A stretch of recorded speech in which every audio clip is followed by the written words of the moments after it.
Hello and welcome to my channel, whether you are new here hopping along in the hop or whether you are a current subscribed Procrastinator. Today I have a light up magic slider card and I have pre-assembled a good portion of it. I will not be going over the assembly of a magic slider. There are so many tutorials out there that do that already, so I'm just going to be going over how to make a light up card out of the magic slider dies. So here I have traced the outside of the magic slider onto my card front, and I am just making some guidelines of where the pull tab is and where it will lay on the card. And then this here is a piece that I cut the pull tab of the magic slider out of, and then I just chopped off the sides of it. And I am marking where that will lay on the card once it's attached to the actual magic slider portion. It will make more sense in the end. So here I'm showing you where all my little marks are.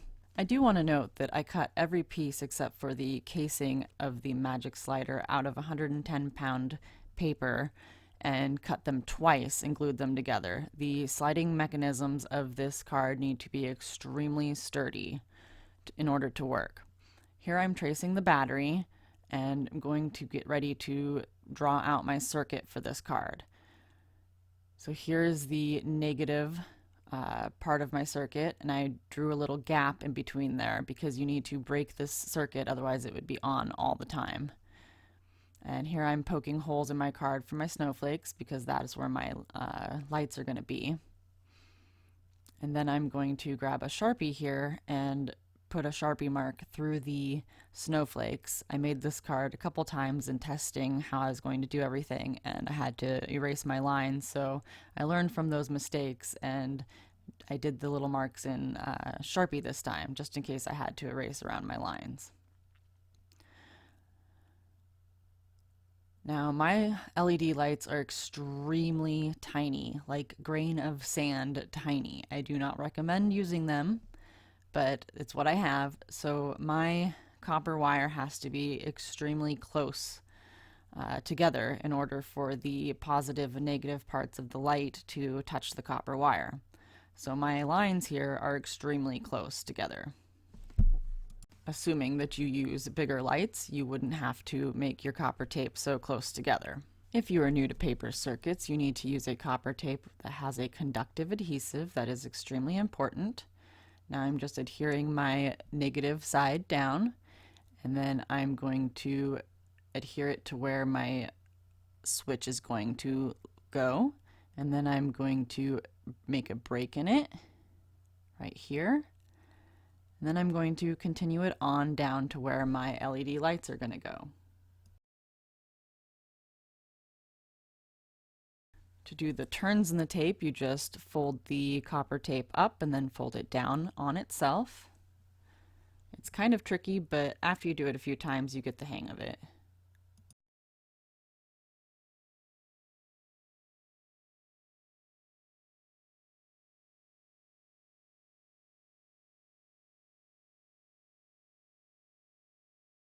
And then once you're done, you'll take a bone folder and smooth all the tape down and make sure it's adhered really well and somewhat flat.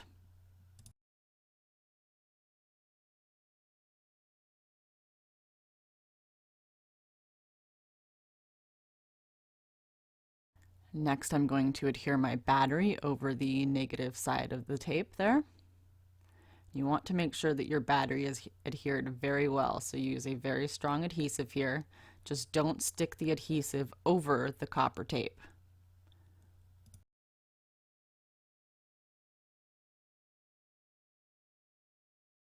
Here I'm sticking another piece of copper tape over the first piece of copper tape. I find that the score tape is kind of thick compared to the copper tape, so I've had problems with my battery not making contact with that copper tape sometimes, so I just stick another piece over the original piece of copper tape to make it a little thicker and make sure that I have very good contact with that copper tape. Now it's time to lay down the positive side of our paper circuit. So again, I'm going to lay it down extremely close to my negative side just because my lights are the size of a grain of sand.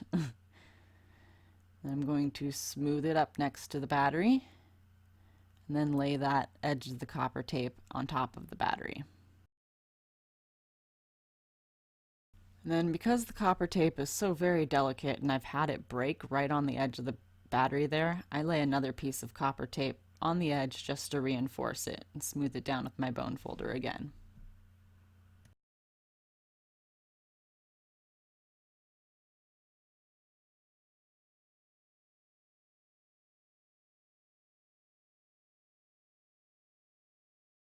Here's a close-up of the paper circuit. Again, the negative has the break in it, and the positive is the one without the break. Now, here I'm getting out my itty-bitty LEDs, and I will show you a close-up. As you can see, they are, well, my camera's got to focus first, but they are about the size of a grain of sand. I mean, they're a little bit bigger, but not by much, I'm telling you. They are a pain in the butt to work with. But I have like 270 of them and I don't want to waste money, so I work with them. So I've skipped ahead a little bit here because these little buggers didn't want to stay on my card and light up. So usually I've used glue in the past, but that just wasn't working today. So I took a little bit of Scotch tape, finagled the little bugger on there till he turned on, and that finally worked for me. But you didn't get to see me do the first one because it was just giving me too much trouble. Next, you'll want to leave the foam tape, and I didn't want to show this for time purposes on the video, but I did want to show you what it looked like in the end.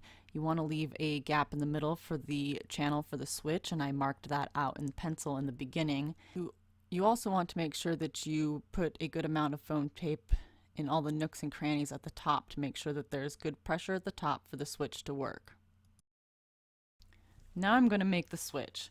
I didn't really measure anything here, I just used a thin scrap strip, and then I'm making marks every 1/4 of an inch for just the little ways. This is the part that I'm just kind of winging. Now I started towards the middle and I started accordion folding some of the strips. In the middle I left 2 of them together so it's a 1/2 inch, and then I accordion folded the 1/4 inches. I hope that close-up makes it a little bit more clear for you. Now I'm comparing it to my foam tape here to see how thick it is. And I'm cutting it off. Now later in the video you'll see that I cut a 1/4 inch strip off each side to make it a little shorter. It ended up being a little too thick and I had to take the card all apart to fix it, so yeah. But I don't show taking the card apart and everything. I had to cut that out due to time restrictions in the video. But now I'm taking that 1/2 inch in the middle and wrapping the copper tape around it, because this part is going to be our switch that connects the little gap that we left on the card base. So when the pull tab gets pulled up, this completes the circuit.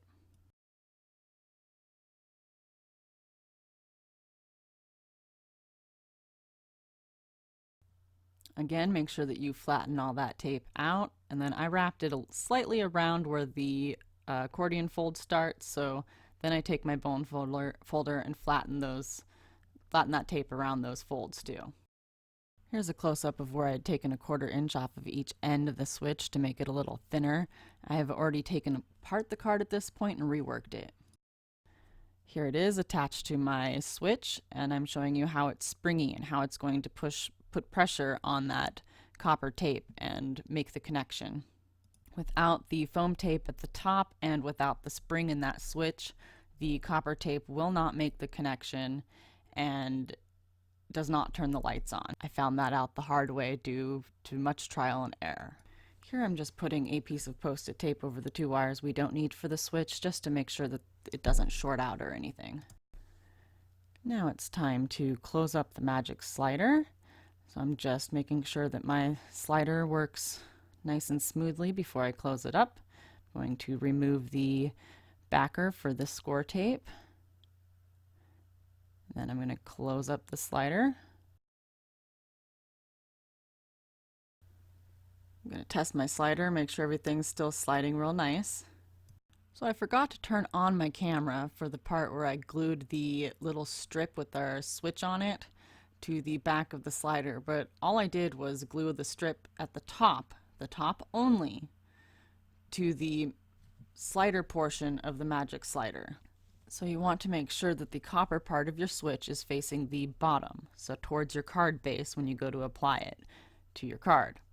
Then you make sure that you pull the slider portion of the magic slider all the way up, so when you go to apply it on your card base, it will activate the lights, and you make sure that the lights are lined up with your holes.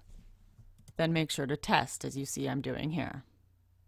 So I just wanted to clarify this part since I lost the footage and I just felt that it wasn't clear enough in the video when I was editing. The strip here that I used as the switch, I just adhered it right here at the top, and that's it. See? So when you slide this up and down, it's free from the slider.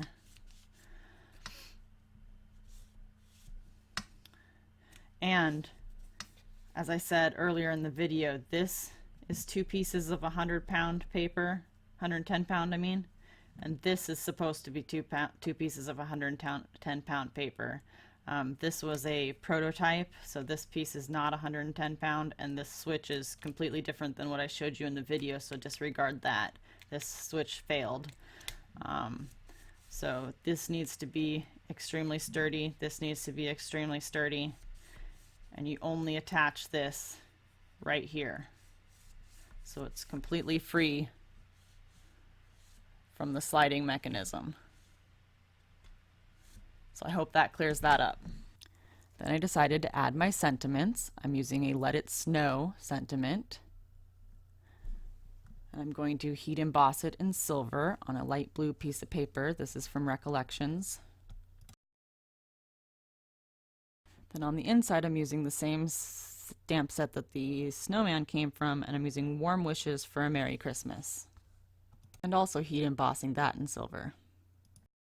When I got done, I embellished the outside with Nouveau glitter drops in Silver Jubilee and let them dry overnight. However, the next morning I got up and I hated the card. Absolutely hated it. So I cut the magic slider off the front of the card as close as I could to the foam tape, and I decided to make a new card front panel with the Concord and 9th Snowflakes Turnabout stamp. I attached the magic slider to the front of that and attached that to a card base, and then I ripped my front sentiment off the original card as carefully as I could. I punched the inside sentiment out with a circle punch, and then I stamped a snowman on the inside of the new card from the stamp set that I got the original snowman from, and I called it a day.